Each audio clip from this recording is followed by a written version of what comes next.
حضرت علی کو انہوں نے شہید کیا جو ان کے ساتھی تھے خوارج۔ جنگ صفین میں حضرت معاویہ کے کہنے سے عمرو بن العاص رضی اللہ تعالی عنہ نے قرآن مجید جو ہے نیزے پر اٹھا لیا کہ لڑائی بند کرو، قرآن کو حکم بنا لو، جو قرآن فیصلہ کر دے وہ ہم بھی قبول کریں تم بھی کرو۔ حضرت علی کا خیال یہ تھا رضی اللہ تعالی عنہ یہ چال ہے،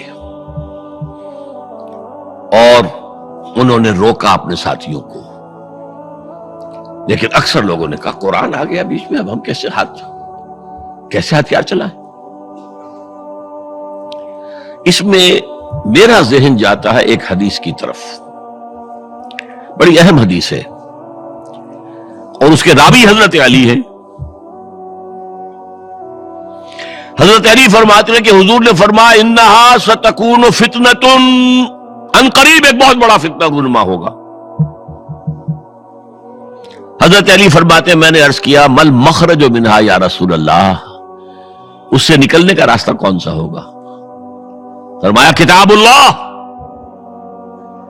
فیہ خبر ما قبلکم و نبأ ما بعدکم و حکم ما بینکم، اس قرآن میں تم سے پہلے لوگوں کی خبریں موجود ہیں، بعد آنے والوں کے حالات موجود ہیں، اور تمہارے درمیان جو اختلافات بھی پیدا ہوں گے ان کا حل موجود ہے۔ تو اب کیسے نہ مانتے ہیں مسلمان؟ قرآن کو حکم بنایا جا رہا۔ بہرحال اس کے نتیجے میں جو بھی ہوا ہے یہ اب تاریخ کا معاملہ ہے، میں اس کی تفصیل میں نہیں جانا چاہتا، مسئلہ حل نہیں ہو سکا، لیکن حضرت علی کی خلافت جو ہے ان کے ہاتھ پر بیعت ہو گئی تھی، وہ چلی، لیکن 4.5 برس سوائے خانہ جنگی کے اور کچھ نہیں ہوا۔ وہ جو قافلہ آگے چل رہا تھا سیل رواں، وہ 1 انچ بھی آگے نہیں بڑھا۔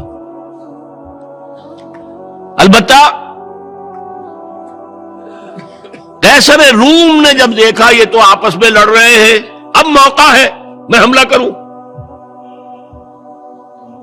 چونکہ وہاں قریب ترین تو حضرت امیر معاویہ بیٹھے ہوئے تھے نا شام میں، شام سے ملحق تھا نا آگے قیصر۔ حضرت معاویہ نے خط لکھا، او رومی کتے،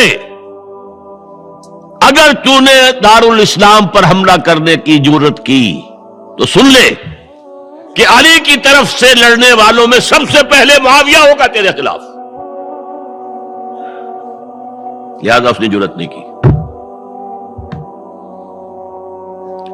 بہرحال حضرت علی کو شہید کرنے والے تھے ایکسٹریمسٹ جو خود ان کے اپنے ساتھیوں میں سے تھے۔ انہوں نے کہا وہ کہاں حکم کیوں مانا؟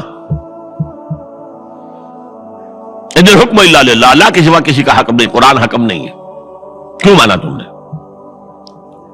اور اگر مانا تھا تو اب حکم کی بات کیوں نہیں مانتے؟ چھوڑ دو خلافت۔ بہرحال یہ کہلاتے ہیں خوارج، جنہوں نے بغاوت کی ہے حضرت علی کے ساتھیوں میں سے۔ ان میں سے 3 نے بیٹھ کے طے کیا کہ یہ 3 جو در حقیقت بڑے شخص ہیں، یہ اس وقت امت جو ہے ان کی وجہ سے اس مشکل میں پڑی، ان تینوں کو قتل کر دو۔ فلاں دن صبح فجر کی نماز کے وقت ایک شخص وہاں جائے گا، ایک شخص وہاں جائے گا، ایک شخص وہاں جائے گا، اور فجر کی نماز میں قتل کر دو۔ ابن ملجم آیا، حضرت علی پر وار کیا، وار کاری ثابت ہوا۔ باقی 2 حضرت معاویہ اور حضرت عمرو بن العاص، ان میں سے ایک تو اس روز فجر میں آئے نہیں کسی وجہ سے، اور دوسرے پر جو وار پڑا وہ اوچھا وار تھا، وہ کاری وار نہیں تھا۔ حضرت علی شہید ہو گئے۔ اس کے بعد حضرت حسن کی خلافت ہوئی 6 مہینے، لیکن اب جب جنگ کا معاملہ ہوا تو حضرت حسن نے دستبرداری اختیار کر لی، حضرت معاویہ کو تسلیم کر لیا خلیفہ۔